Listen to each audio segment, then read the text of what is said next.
There is no running away from taxes. They just make us cry. Want to cut down your future taxes? Watch the video till the end. In this video, we're going to look at what is LTCG, the tax rules for equities, a trick to save your future long-term capital gains with an example, and then we'll close with a good understanding of all the risks which are involved by doing this process. Appreciation in value over its purchase price for an asset is called capital gains. In simple terms, it means profits. For listed equities, long term means 12 months. Remember, for each asset class, this period is different. So now let's put this together. Long-term capital gains tax means tax on profits made from holding equity investments for more than 1 year. Let us look at an example to just see how LTCG is calculated.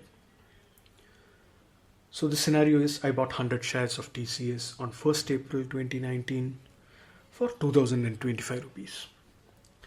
I held them for 5+ years and then sold them on 6th October 2024 for 4,095 rupees. So essentially the capital gain or the profits I made from the sale is 2,07,000 rupees. So a word on the tax rule. The new tax rule came in on July 2024. The LTCG is now taxed at 12.5% for gains above 1,25,000. Remember, earlier before July 2024, this was 10% for gains above 1 lakh, right? So remember this dates, which is very important. So coming back to the scenario, we made a capital gain of 2,07,000, which is 82,000 more than the standard deduction of 1,25,000, right? So the LTCG tax is 12.5% of that 82,000, which is 10,250 rupees.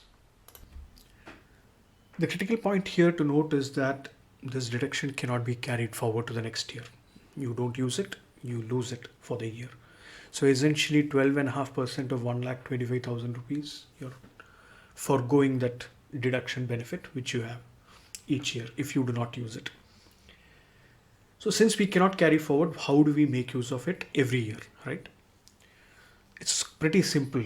So we sell assets which have the capital gains of 1,25,000 each year and then buy them back immediately.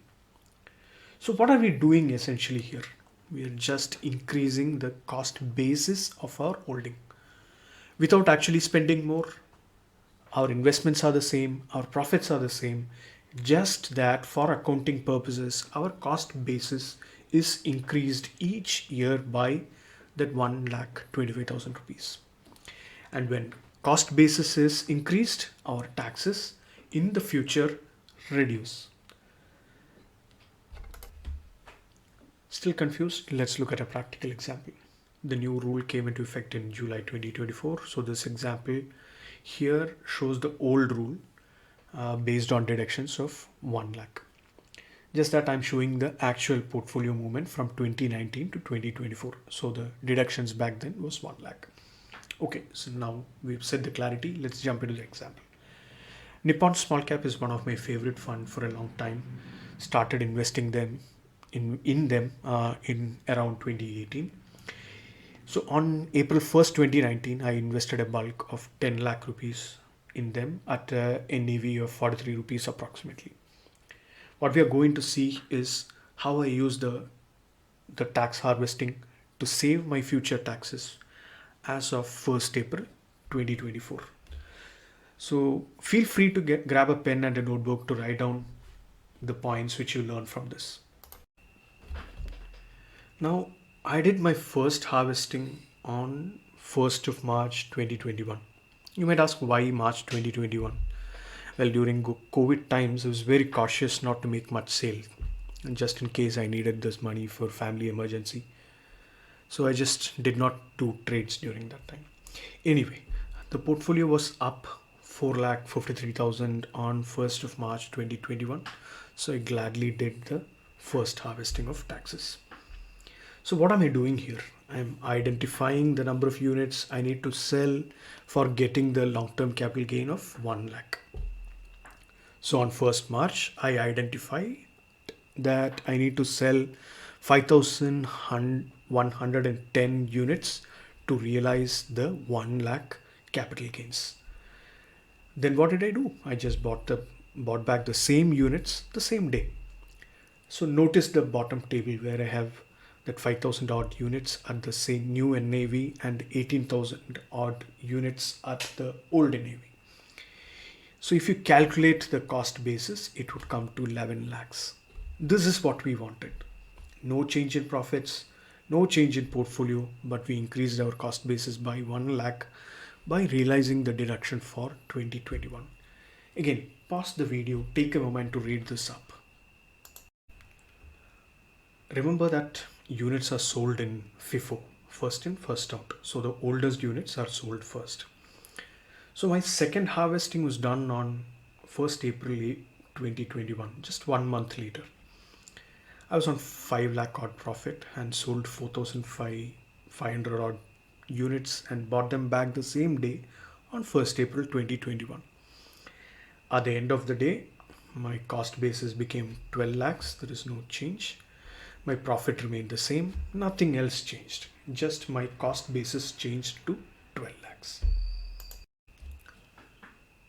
My third harvesting was done on 3rd April 2022 and the final tax harvesting was done on 1st April 2023. You could look at the numbers by pausing the video and then going over it. At the end of the fourth tax harvesting, my cost basis was as expected 14 lakhs instead of the original 10 lakhs. Please remember, I did not add any new funds here. As of 1st April 2024, look at the portfolio value from this investment. Clearly, I saved a future taxes of 40,000. And remember, going forward, this number would be 12.5% of 1,25,000, which is 15,625 rupees per year. This process is not without its own risks. So if you leave a lot of time between the selling and buying, there could be significant market movements. There could be an urge to spend.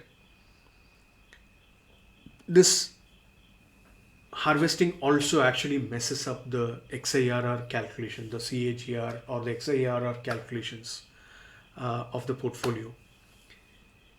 We have to be very mindful of the exit load of mutual funds as well. And then the last point, of course, there can be a policy change from the finance ministry, rendering this whole process obsolete. But till that happens, we should make use of it. Do I use this to only save taxes? Definitely no. I use tax harvesting to actually rebalance my portfolio. That is, when I want to exit certain non-performing fund or stocks, or if I want to allocate certain funds to a particular theme, for example, pharma stocks during the COVID times. So for me, tax saving is always a means to an end, never an end by itself. Hope you enjoyed the video. Thank you for watching.